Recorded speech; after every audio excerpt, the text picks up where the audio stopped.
Good afternoon. Today I would like to welcome attendees from libraries and institutions in both the United States and Canada to Potential of Partnerships Dissolving Silos for a Successful IR Implementation, which is sponsored by B-Press and is the final ALCTS institutional repository related webinar for 2009. ALCTS IR webinars will resume next February, but more about that at the end of today's presentation.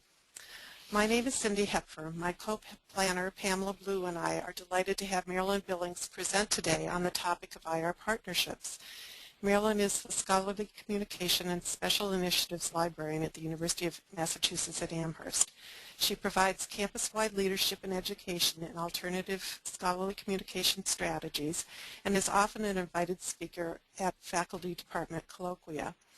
In addition, she is a frequent presenter and workshop leader both nationally and internationally on the topic of institutional repositories.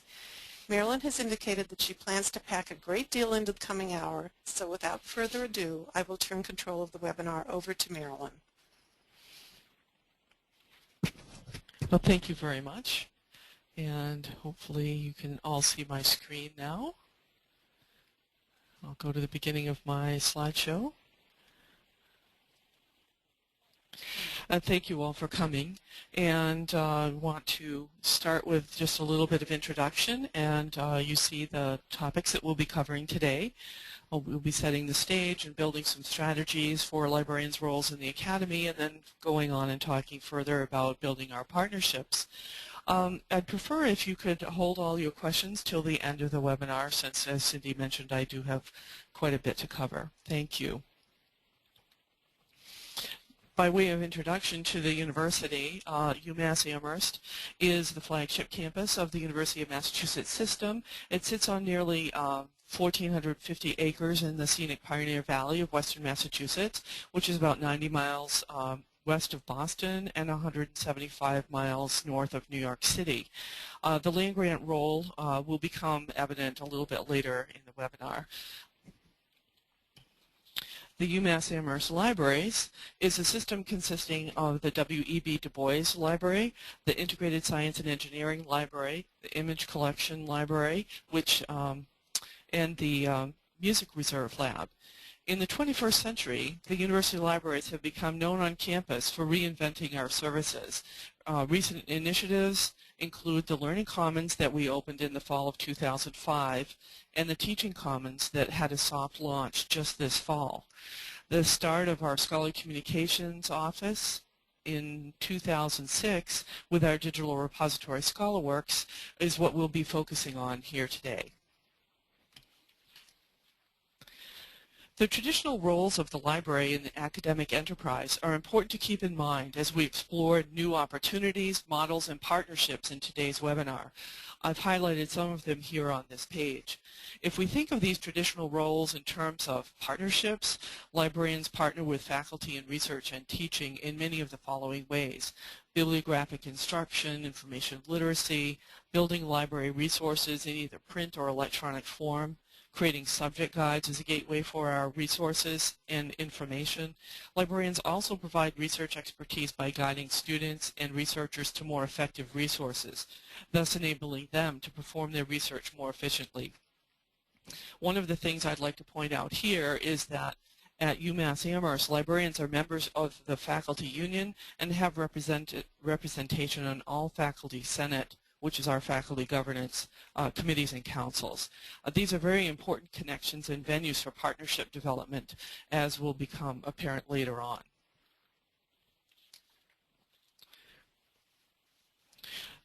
The scholarly communication crisis and exploration of new models.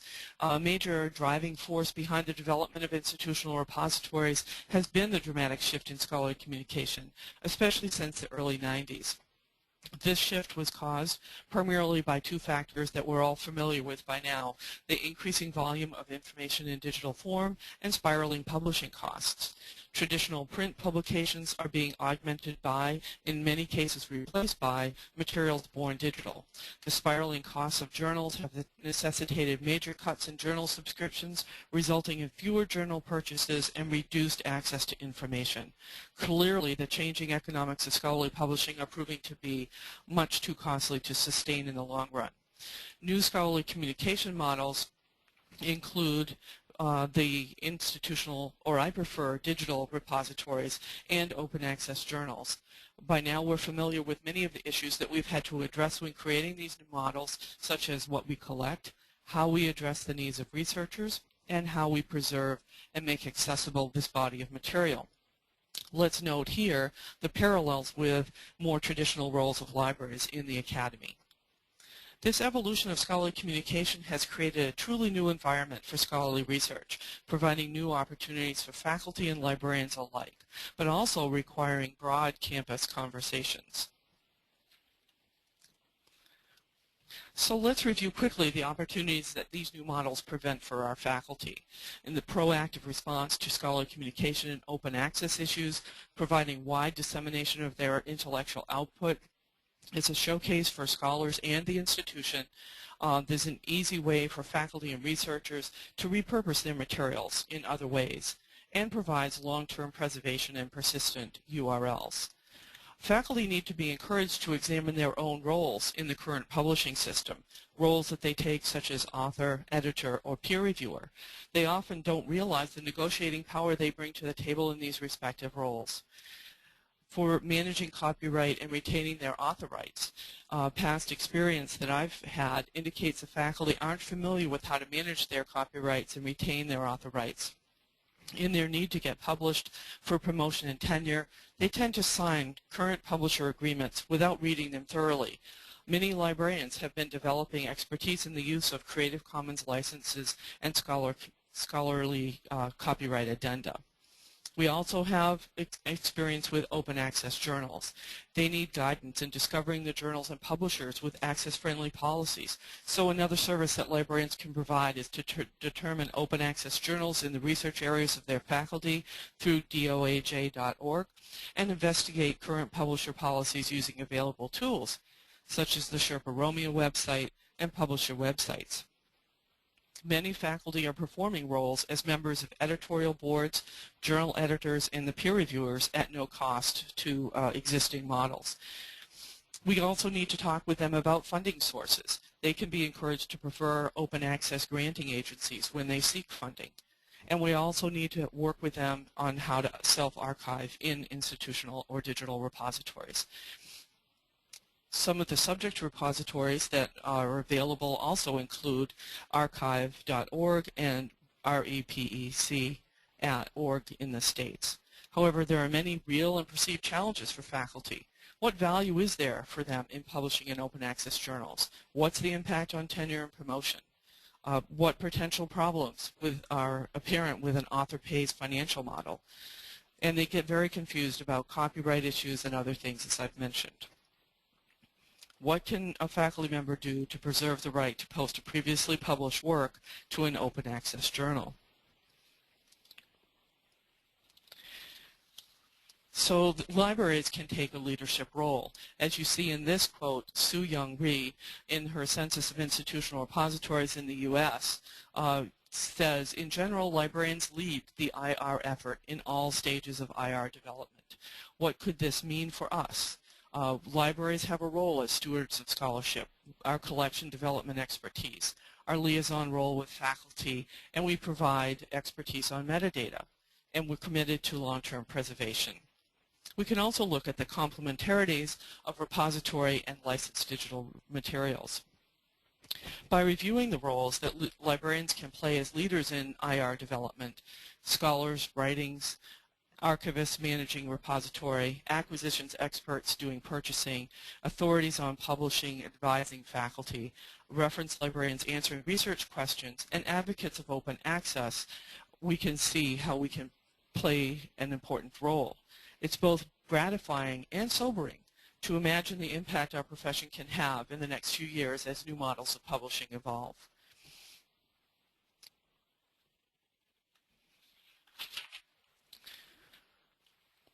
So let's look at new partnerships in the library.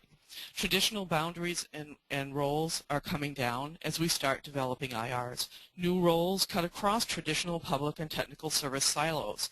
We work together in new ways and develop new partnerships. We have an example here at UMass Amherst where we created a development committee for our ScholarWorks repository. We have people who are doing new roles, relationships, developing policies such as memorandums for understanding, author addenda, content recruitment guidelines, etc. for this new service. The charge to this group was to advise the coordinator of ScholarWorks, that would be me, in its growth and development, creating these policies and guidelines and standards for services. We also create strategies for content recruitment and preservation and migration of content and metadata over time, providing definitions for appropriate content, and assisting with those copyright, intellectual property, and licensing issues. The membership of this group include catalogers, which now have become metadata librarians, the head of our research services, head of special collections at university archives, collection development, copyright expertise, librarian with licensing expertise in our electronic resources area, and our systems and web development representation. Did you see some of the silo just go away? In 2001, the University of Massachusetts Amherst community began having scholarly communications by inviting Jean-Claude Goudon, David Schulenberger, and Heather Joseph to speak to the dramatic increase in journal prices and to new developments in scholarly communication such as Bio1. These scholarly communication colloquia continue as what we've affectionately called the Digital Quadrangle series, which are co-sponsored by the University Libraries, the Office of Research, Center for Teaching, and the Graduate School. Nationally recognized speakers have included Ann Wolpert, Nancy Freed Foster, Peter Givler, John Walensky, Jane Griffith, and Siva Vaidyanathan.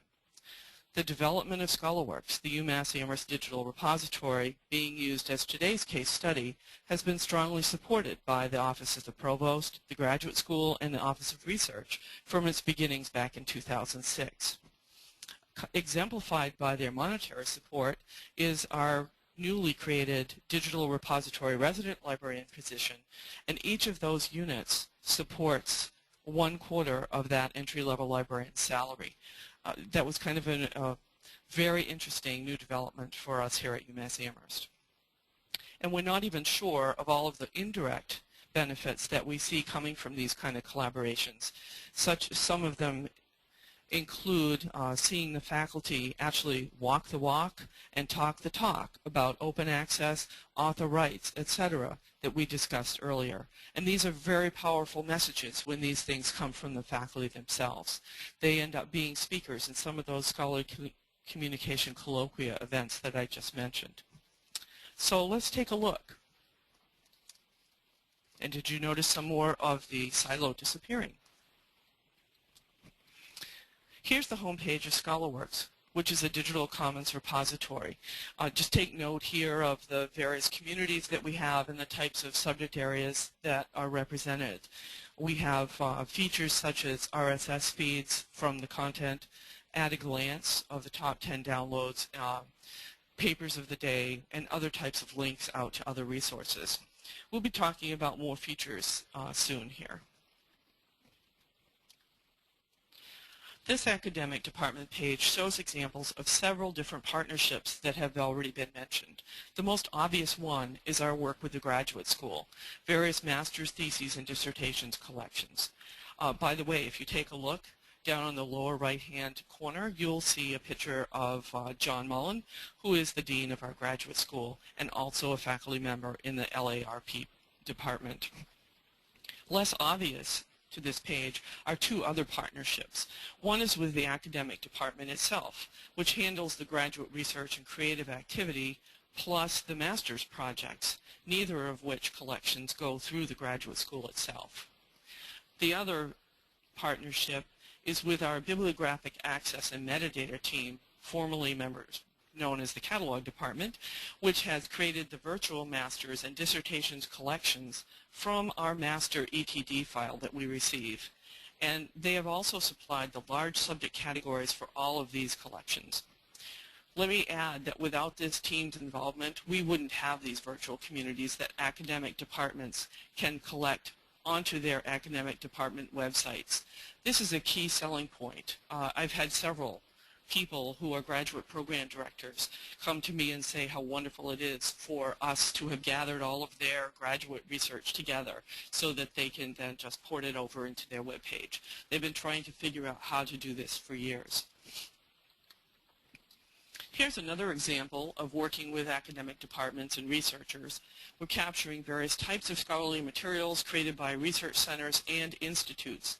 This particular center has 2 journals, one of which is Born Digital, titled Rasenna, and the other one is a digital archive of her print journal called Etruscan Studies. This Etruscan Studies journal has been the premier journal in that particular field for several years. This site also has an Etruscan fonts database and Etruscan texts project. So you can see that there are a lot of varieties of types of materials on these sites. You can also take note of the various links that are on the right-hand side connecting over to other materials that they have. This example demonstrates our partnership with the Office of Research and shows off the events feature of our software. The Office of Research have provided small grants to faculty, which can be used for research, hosting conferences on campus, and other research activities. The caveat that we worked with the Office of Research on is that the results of these research activities must be deposited onto ScholarWorks. This is another huge thing. We don't have a campus mandate here, but some of these smaller mandates are really making a difference for us. This particular example is the second year for this conference, and the proceedings are deposited directly by Office of Research staff, again with subject metadata provided by our metadata group. We'll see many downloads of conference proceedings content, and the Office of Research staff are absolutely in awe of how many hits they get on their office's website that come for these conferences that are now being put onto our repository. We have 8 conferences to date, and this is just a tip of the iceberg of all of the kinds of content that we can add to this particular part of our repository. We also have examples of some of those conferences that were initially funded by the Office of Research that have led to new interdisciplinary journals. This particular one, The Landscapes of Violence, has an editorial board from around the world. This Born Digital Journal's inaugural issue will be in the spring of 2010. We actually have 12 journals currently on our system and 6 in the process of being developed.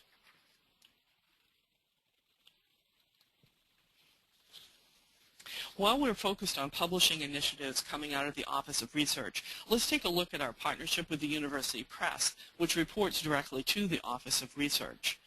The director of the press, Bruce Wilcox, has partnered with us from the piloting days of ScholarWorks and has offered to put some monographs written by UMass authors into the digital repository. To date, they are some of the more heavily used items in the repository. In fact, I did a little statistical work here and did a full text download for some of these, and the most popular one actually has been downloaded a total of 11,796 times, and each of these particular books we've taken the time to separate out into the individual chapters, and what we find is a lot of people will go and look at the contents section or the index section and find the specific parts of a given book that they're interested in, and will download those particular chapters or sections independently of downloading the full book. This partnership combines the open access and scholarly communication expertise of the library with the graphic design, production, marketing, and distribution expertise of the press. In January, we're actually going to start another project with them, which is to start archiving many of the supplemental materials, images, and other materials that authors provide to the press, but due to printing costs, cannot be added to monographs. And I should say, too, that our particular press only does monographs, so we're unique on campus in producing journals. So let's look at another example in ScholarWorks to show how we're envisioning this supplemental press material. being presented. Here's an example of a faculty member who was publishing a monograph with another university press. She had extensive primary materials and footnotes that they couldn't include in her publication. They suggested that she create a website.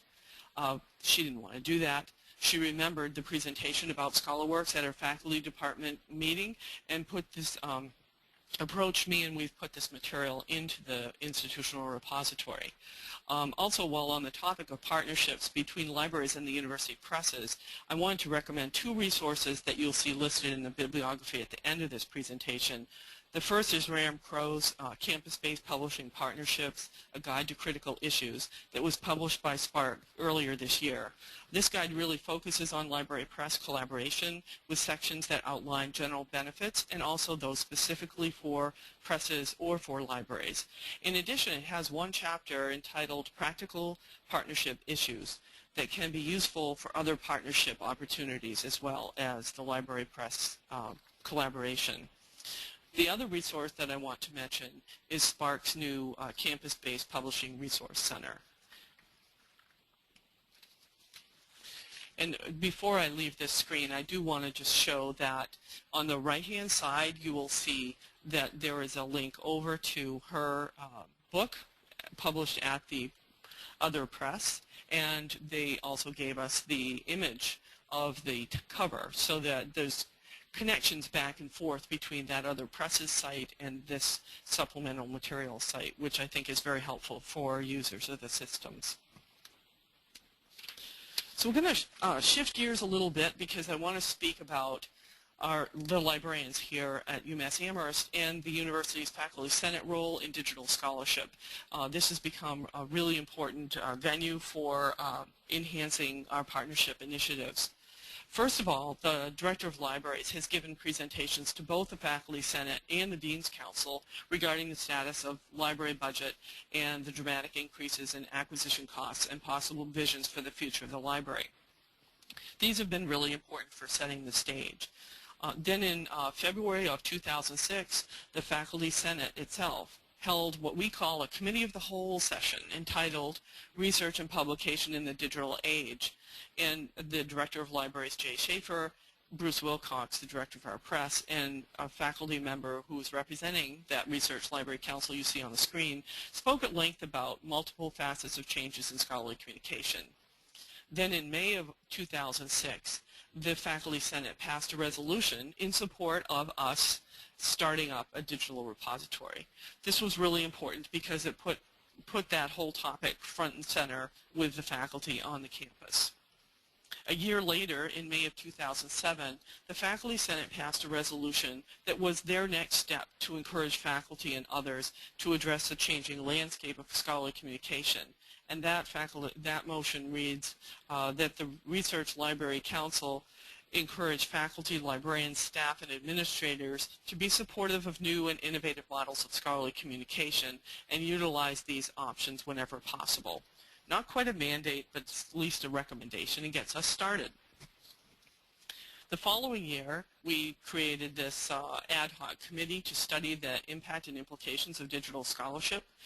They presented a report to the faculty in April of 2009, and they're studying the implications of digital scholarship on libraries, on faculty personnel actions, effects on academic societies, copyright protection, and the ownership of intellectual property. All of this matters because it starts to build those partnerships, and we need to find all the different ways that we can talk to the faculty about these kind of issues. The other councils we'll talk about in a minute as we go through some more of these slides. So, partnerships with the community. As I've alluded to at the beginning of the webinar, UMass Amherst is a U.S. land-grant institution. This means that a critical part of the university mission is to provide agricultural technical education and promote higher education, especially to rural and underserved parts of the population. The Faculty Senate Outreach Council monitors and reviews campus-level activities and develops policy recommendations around these kinds of activities. A new strategic partnership with ScholarWorks developed in 2008 when the university chose to apply to the Carnegie Foundation for the elective community engagement classification, curricular engagement, and outreach partnerships. This relatively new classification that was just established in 2006 describes the collaboration between institutions of higher education and their larger communities, local, regional, state, national, and global, for the mutually beneficial exchange of knowledge and resources in a context of partnership and reciprocity. This new area of ScholarWorks, which showcases our outreach and engaged scholarship, has proven to be a really huge hook for pulling in interest from the faculty. In fact, this partnership has proven so successful that a staff member in our continuing education division and I submitted a proposal to present at the National Outreach Scholarship Conference held last September at the University of Georgia. And there goes a little bit more of our silo.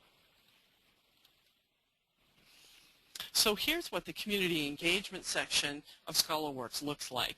We'll take a look at a couple of these collections to get a sense of what's included, and I invite you to really think about at your individual college or university how this kind of scholarship could be showcased through your own repository.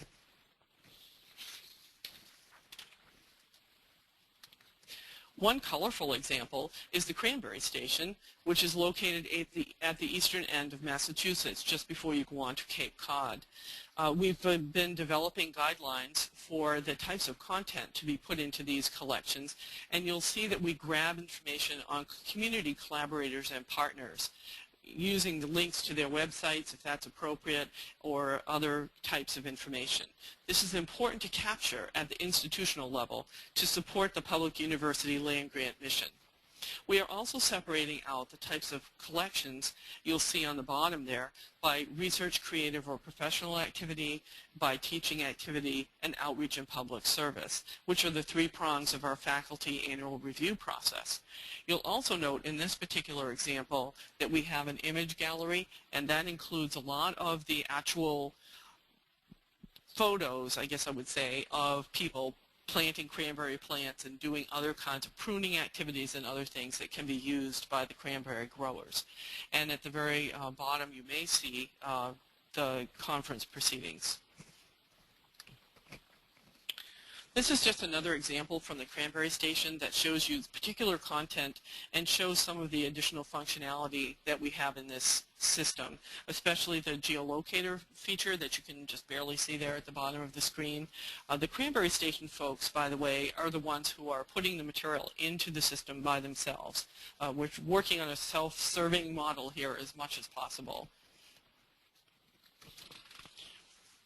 Another example are design engagement studios, which is a program within the architecture and design program of the architecture and design department. It supports critically engaged research and reflective practices in architecture, art, and digital media for communities and community-based organizations in Massachusetts and beyond. The studios link academic resources with community needs and advocates for innovative design solutions in contemporary built environments. This example shows again the community collaborators and partners section, and then you can see the engaged scholarship by the categories that I mentioned earlier.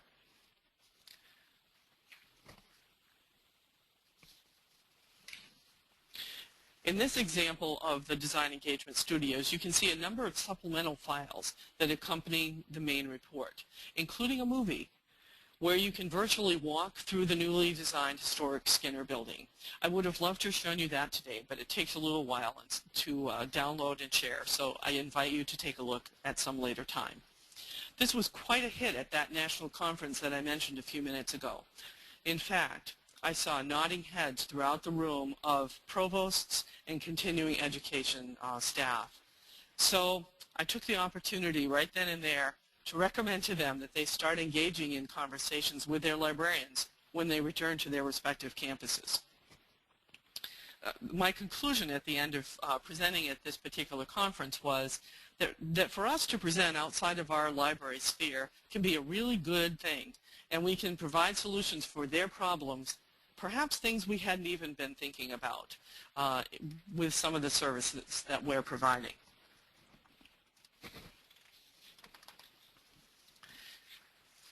So I encourage all of us to look for or be open to other unexpected partnerships. For example, we can look to our emeritus faculty members who want to leave a living digital legacy. When I was talking to one of our emeritus faculty members recently, he commented that his material absolutely had to be digital or he wouldn't be found in the future.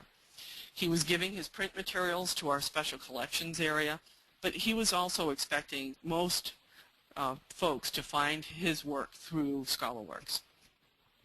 Our Liaisons material program is actively engaged in working with our faculty to promote library services, including new scholarly communications and ScholarWorks. They are working and finding out faculty who are actively publishing with their scholarly societies, sharing with them the kind of materials that we have just been talking about with creating the journals or with conferences. This is getting a lot of traction. We're also, I'll talk a little bit more about research and grant opportunities in a second, but we're also talking with our Center for Teaching, faculty development areas about open educational resources and starting a new section on our repository in support of those type of initiatives. Outreach and service, you notice I've already talked about quite a bit, but I want to mention that here again. So let's take a look and keep our eyes and our ears open for other opportunities that might come our way. So are we seeing the silos disappear? That's a good question to think about.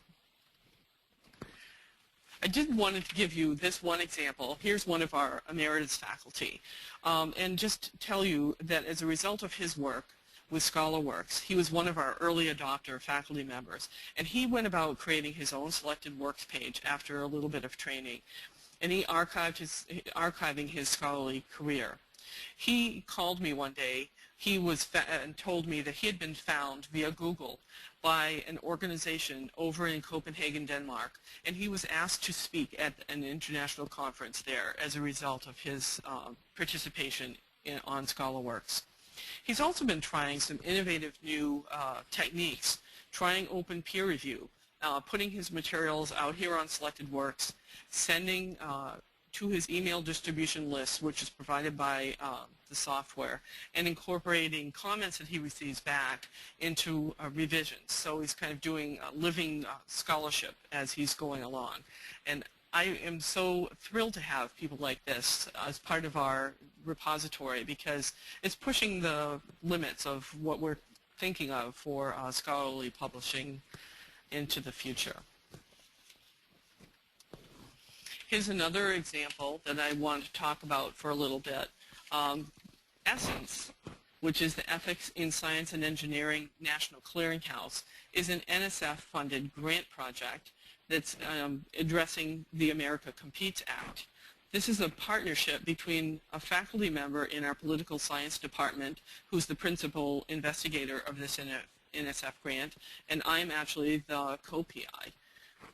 One goal of this site is to keep institutions and researchers apprised of the NSF responsible conduct of research requirement.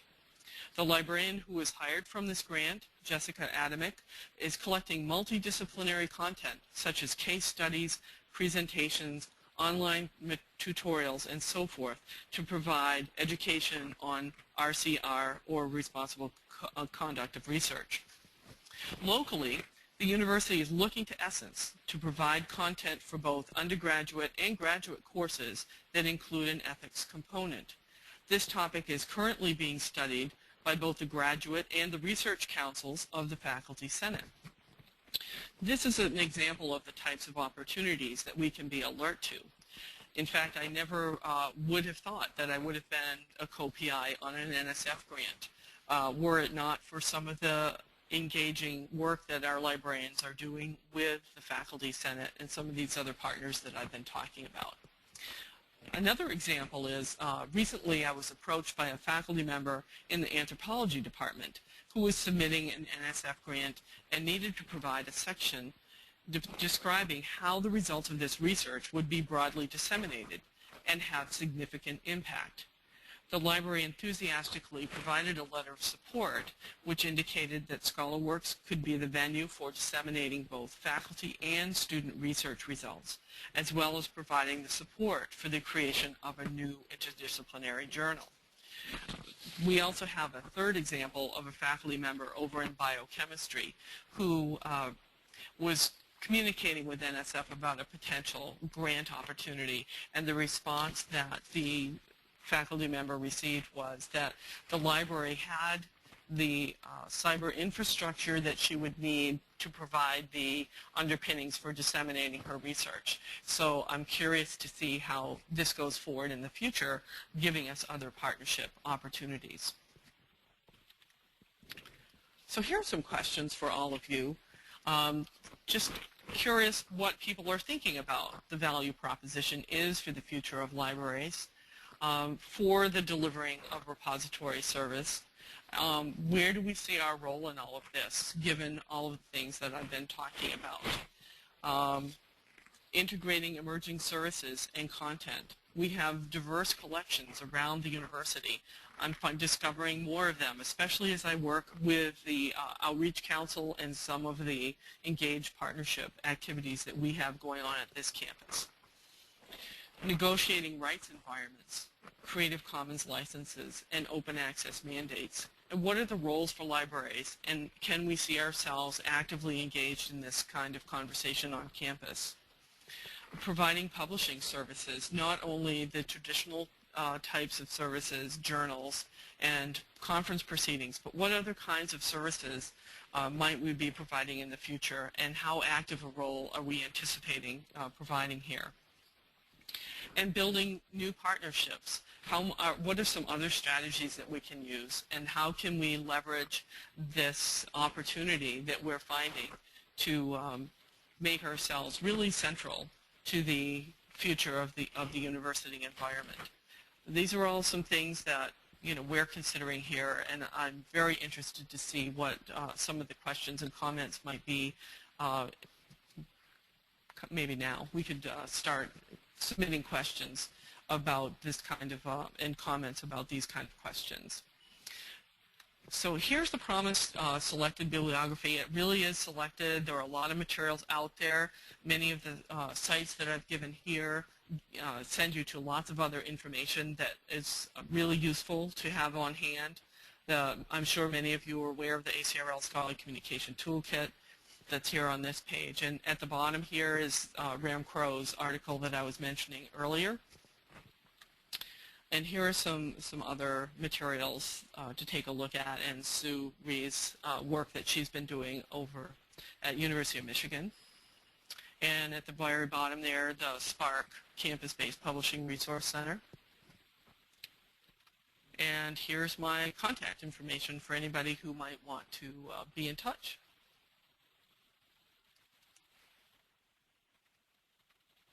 So I'm open for questions.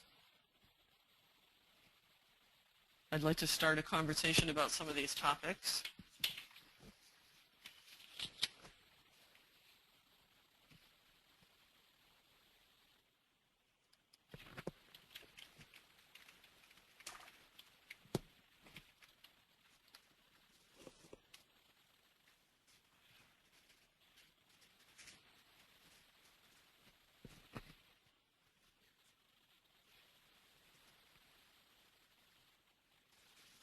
Well, while we're waiting,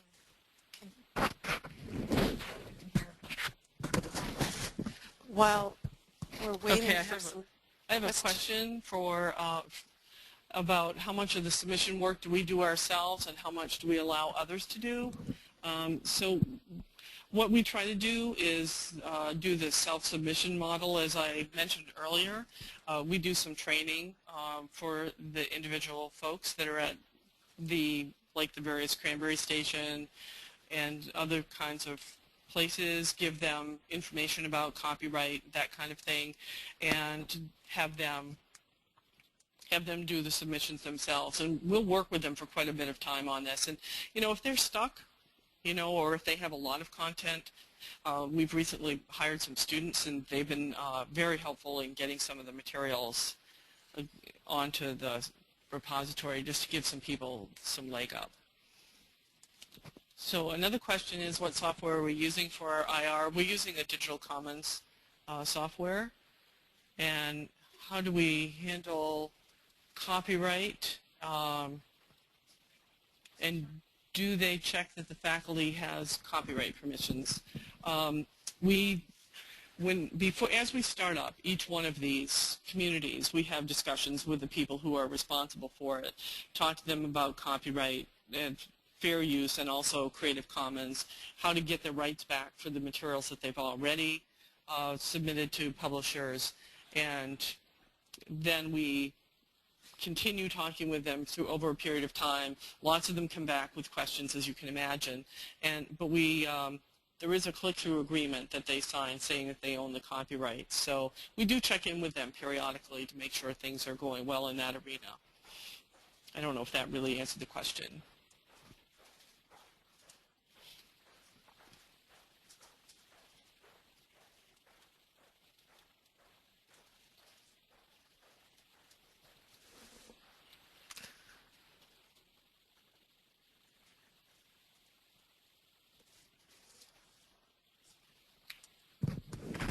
So what are you all thinking about the roles for librarians in the future? And have you starting to do some of this kind of work that I've been talking about?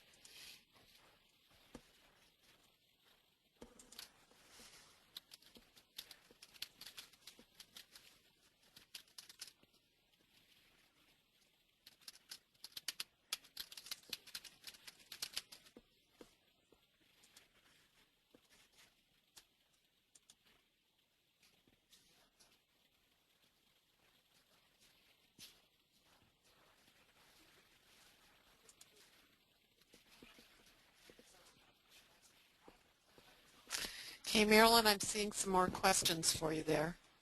Okay, I'm not.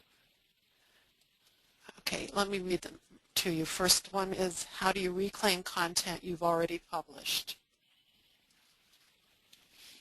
Okay, here's the question on reclaiming content that you've already published, and one of the things that we do is work with faculty members and other researchers, students too sometimes, who have published materials, and we give them a template and they can submit that to the publisher to try to get the copyright back to post it. We've had varying degrees of success with this. Some publishers have been fine granting back copyright and others haven't. More recently, the publishers have been more willing for faculty and researchers to post their materials up in the repository. So I could, if you want to send me an email, I could send you what that template is.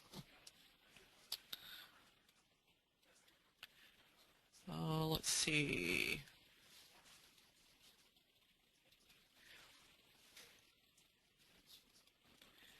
Here's a what financial questions are arising when we're trying to engage a potential partner. So the first thing they ask is, how is this being financed? And it's coming out of the library budget, and it has also received some funding from the Provost's office. And we also have that co-funded position that's working on this repository. And so when they find that out, that they don't actually have to pay any extra money in order to participate, they are much more willing to participate, as you can imagine.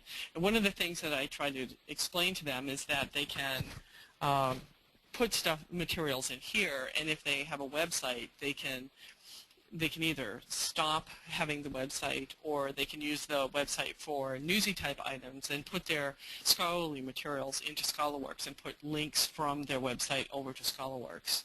They also are finding that having those RSS feeds are really helpful, and then they use those in other areas as well.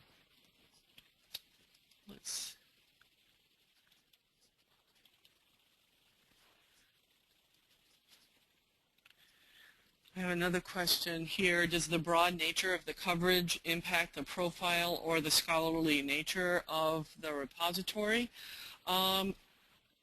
So far, I haven't heard anything about that. We're in the guidelines that we have for the repository that was developed by the Scholarly Communication Development Committee. We talk with folks about the necessity for the material to be of a scholarly nature. We're not looking for ephemeral material or, pretty much newsy flyer types of things. We're looking for things that they want to have be showcased for the long haul. So that helps them actually decide the kind of materials that they want to put up there. So the broad nature of the coverage is actually seen as a positive from the administration point of view. They would like to see yet more participation in our repository so that it does become the showcase for the university's scholarship.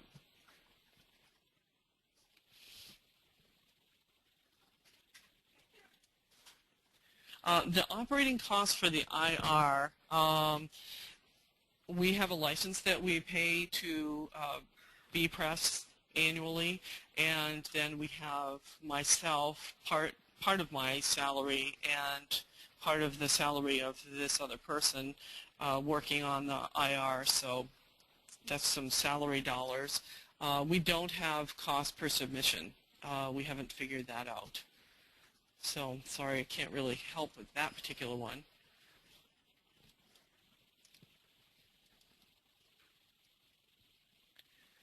I have one here. At the University of British Columbia Library, we've hired a project librarian who was working on content recruitment of the 2010 Olympic and Paralympic inspired content teaching research events. So this is a wonderful opportunity to make connections with people across campus. That's a great example.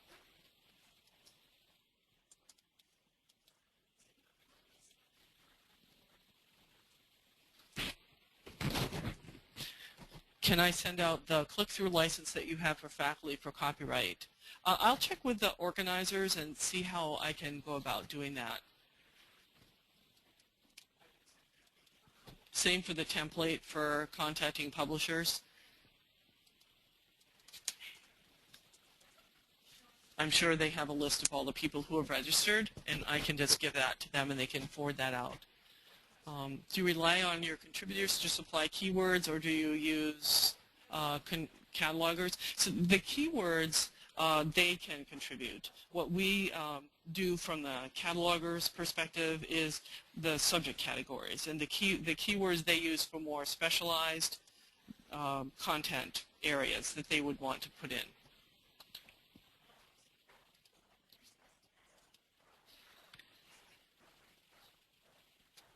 In the self-submission models, does the library do anything such as add extra metadata or tags? We haven't so far.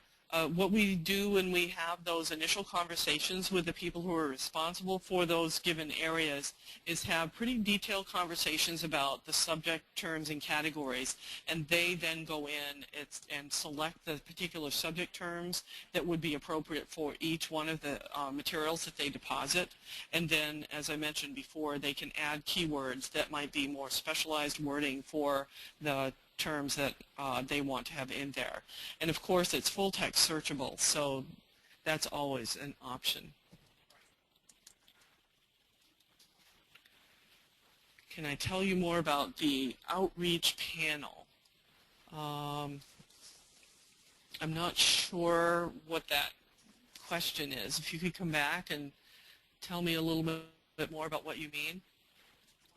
Okay. What I mean, so does the broad coverage mean that some scholars do not feel that the repository is sufficiently scholarly for their needs? I haven't been hearing that yet. I hope that we don't hear that because we are really emphasizing that it's scholarly content, and the broad coverage across different type of disciplines is really intentional. I don't know if that really answers your question. So how do we handle works when faculty leave? We have started taking some content from selected works pages and putting them into the ScholarWorks main section in the individual departments, and have faculty publications listed there, so that when a faculty member is at the university, they're actually going to be listed within their respective departments. And when faculty leave, we leave their selected works page up, but they don't add any more materials to that particular selected works page from the university's perspective. They can purchase their a license, I think it is, I'd have to check on that, to keep their selected works page live outside of the University of Massachusetts context. Do we make any attempt to control author or faculty names?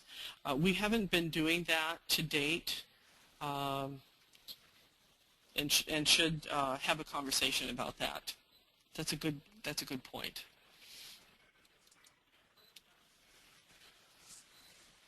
So are we using both Digital Commons software and bpress for our repository, or is bpress just for your hosted journals? It's all within the Digital Commons license that we pay. It has the capabilities for the journal software embedded there, as well as the conference proceedings event software that we talked about. It's all one package, which is very helpful, because when we go out and talk to the faculty, for example, we have a full package all within the one entity.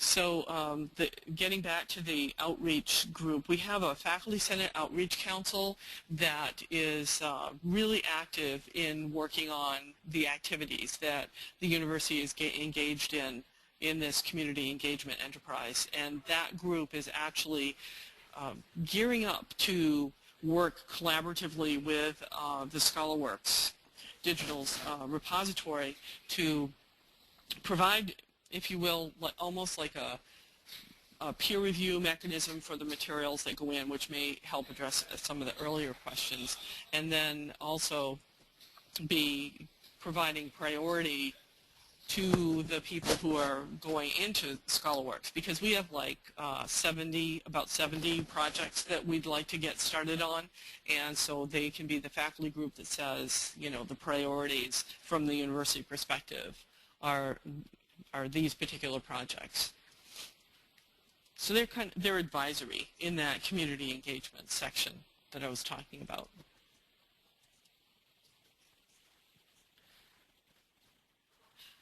We have a couple of graduate students in our Selected Works gallery. It has not been a controversial decision. They are allowed to put materials up there, and then they also have their final master's thesis or dissertation up in the dissertation section of ScholarWorks. In fact, we've been considering the possibility of working with our alumni office to see if there might be more that we can do in this area, because we are trying to keep our graduate students and alums more actively engaged with the campus than we used to do.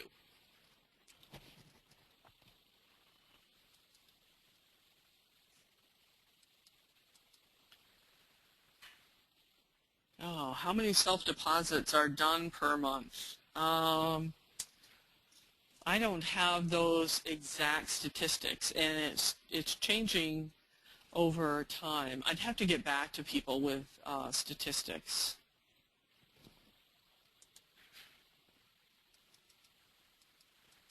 I'll tell you, we have students doing some work. I was kind of following along with what Paul Royster's been doing at Nebraska, and we've hired some students, and that's making a huge difference in what some of the work that's being done, which then is giving an impetus for the people in the particular research centers or some of the community engagement projects. it gives them that little extra oomph, and then I'm starting to see a lot more people interested in doing the deposits themselves. They're finding that once the material's in there, they have examples of how that's done, they can take it off a lot better.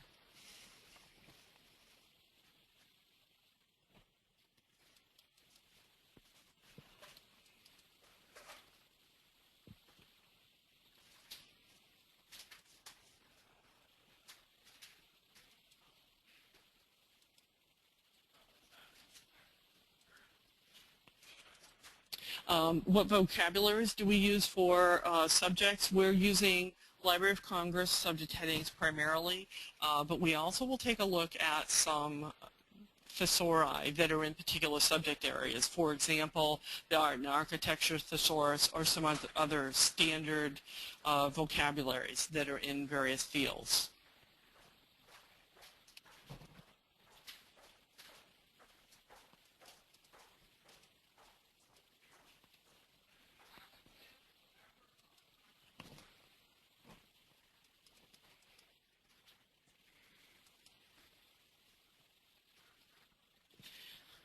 Do we have plans for migrating file formats as they become obsolete? That's a question I missed, I think. I'm sorry. So we have put a lot of the Word files into PDF to migrate those forward, and then this is something that we are engaged in active conversations about, and we don't have any permanent plans, and it's one of the topics that I think we as a library profession need to be actively engaged in as we move forward with these repositories.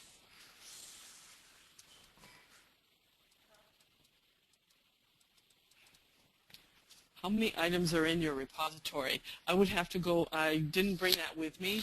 I'd have to clear out of here in order to see that, so I'm going to have to send that information out later, sorry.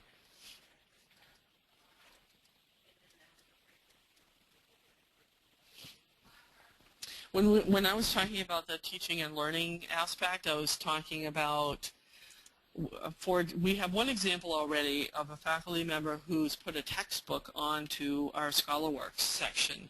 We're also looking at some other materials, even possibly syllabi, but case studies. Some of our community engagement sites have projects that students can pick from in a given semester that are like what we consider supplemental files. They're not the primary scholarly documents. So those kind of things are available, and things of that nature. Also in our Essence repository, we have lots of other case studies, online tutorials, learning modules, that kind of thing. So that's what we're thinking. We haven't put anything into the repository yet except for that textbook. So there are some other digital commons repositories like out at Utah State where they're starting to examine this same kind of topic. Okay, this is Cindy again. We seem to be at the end of our hour. Well, we have one more question. Why don't you take that, Marilyn? Okay. Sorry, I just... And then I'll say a few closing words and we'll close up. How do we respond to authors who are concerned with peer review and publishing in high-impact journals? Especially if they're pre-tenure, I do tell them that they should go ahead and continue working with those high-impact journals, because we're not quite at the tipping point where people are recognizing the open access journals, even though they're peer-reviewed and have highly able editorial boards. They're still not recognized in those promotion and tenure committees, which is why that ad hoc committee on digital scholarship is so important here at the university, to keep that conversation going and get some of those concerns addressed. But that's what I do with the pre-tenure faculty members, and I have had a few of them. Okay, thank you, Cindy. Okay, Marilyn, thank you. That was a wonderful, thoughtful presentation. We hope those of you who joined us today will also attend 4 new IR-related webinars which are slated for the spring of 2010. The first one will be held on February 10th, and as you can see on your screens, will feature Bob Garrity, who will talk about choosing an IR platform. Bob is an Associate University Librarian for Library Systems and Information Technology at Boston College, which implemented its IR on one platform, subsequently migrated to another. We believe that Bob is therefore an ideal presenter for this topic. Thank you again to our friends from BPress for sponsoring the ALCTS webinar series, and thanks also to Jordan Fields for providing technical support for today's webinar. On behalf of the ALCTS office, Marilyn, Billings, Jordan Fields, Pamela Blue, and myself, I wish everyone a happy and healthy holiday season.